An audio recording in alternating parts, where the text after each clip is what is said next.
So how do fish form schools and insects get organized? How does an ecosystem get itself organized with so many variables? And how do people and societies get organized with all of those conflicting interests? For instance, how do politics ever work? Well, these and many other questions have led to the increased study of complex systems, one of the rapidly growing areas of modern science. Whether the complex system being studied is biological, ecological, sociological, or even political, they all share certain things in common. They all consist of many agents that are following simple rules of behavior.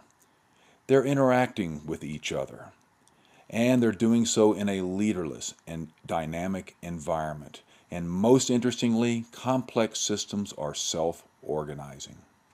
So, for instance, even though a school of fish really has no leader, by the individual fish following simple rules of behavior and through interactions with each other, they manage to become self-organized. The same principles of self-organization apply across all types of complex systems. When studying complex systems, it's important to not confuse them with other kinds of systems. For instance, the simple system, like an interstate road system, it's known, it's predictable, it's simple. A computer microchip is knowable and predictable, but it's complicated.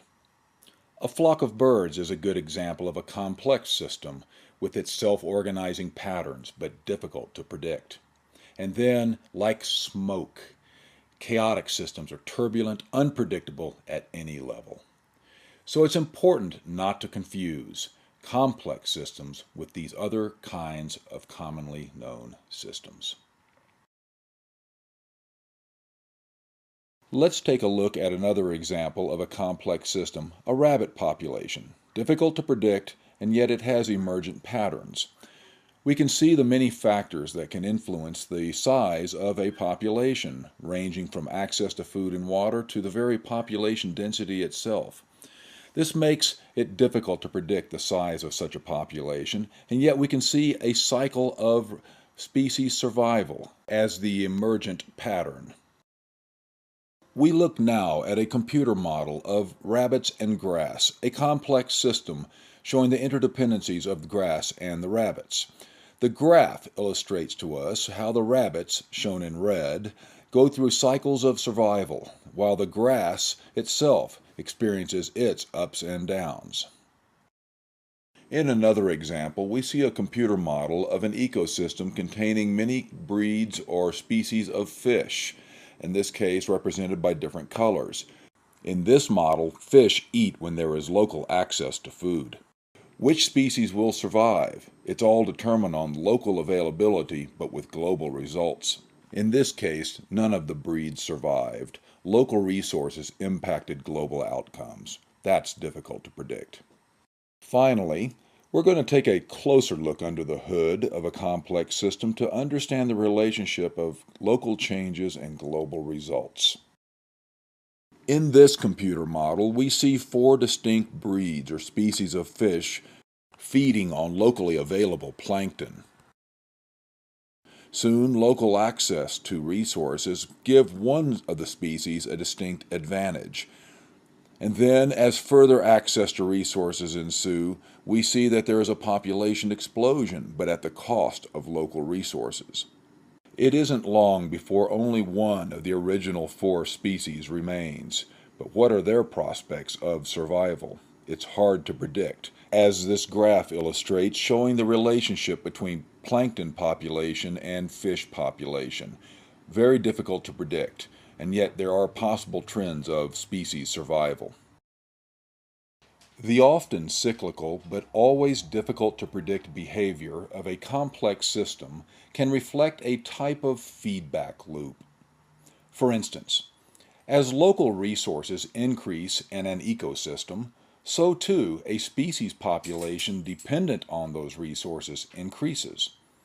The growing species population mathematically has more chances for reproduction and thus grows at an ever-increasing rate. a form of positive feedback. But that expanding population has a negative impact on the resources upon which it depends, causing those resources to diminish ever more rapidly. Caught in an interdependent cycle, the resource-starved species population begins to diminish, a case of negative feedback. In the end, the decreasing species population makes way for the possible restoration of the original resources, thus restarting the cycle.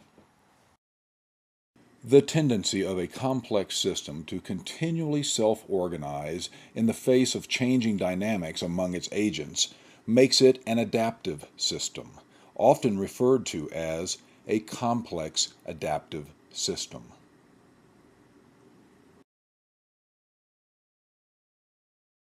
In summary, complex systems, also known as complex adaptive systems, consist of many agents following simple rules, interacting with each other in a leaderless and dynamic environment. They are self-organizing, yet complex systems are difficult to predict. It is through the lens of complex systems that we might better understand the processes that are at work in our environment, in our societies, and in our world and universe at large.